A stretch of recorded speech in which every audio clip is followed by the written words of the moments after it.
Вы стоите здесь у могилы великого человека. Հոբելյանի առիթով 25 տարի առաջ հայկական բանակի գլխավոր շտաբի պետ գեներալ-լեյտենանտ Նորադ Տեր Գրիգորյանցն է հարգանքի տուրք մատուցում զինակցի Արցախի հերոս գեներալ-լեյտենանտ Քրիստափոր Իվանյանի հիշատակին։ Սուրբ Կատարինե եկեղեցում օրհնում են քաղաքի ռազմական բուհերում սովորող հայ կուրսանտներին ու սպաներին։ Այս 25 տարին ապացուցեց, որ հայոց բանակը Հայաստանի Հանրապետությունում ամենակայացած կառույցն է։ Պարգևներն այն կուրսանտներինն ու սպաներինն են, որոնք լավագույն արդյունքներն են ցուցաբերել ուսման մեջ։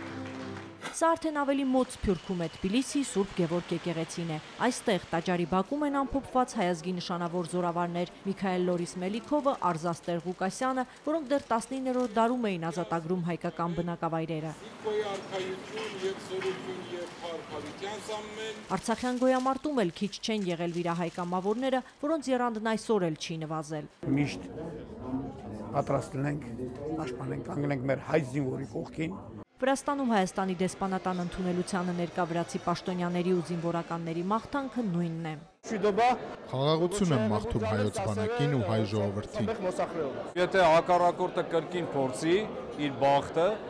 վստահաբար 25-ամյակը կարող ենք նշանավորել ավելի փառավոր հաղթանակներով։ Սփյուռքի ամենամոտ համայնքում հայոց բանակի տոնի օրը հայրենասիրական երգերի պակաս չկար։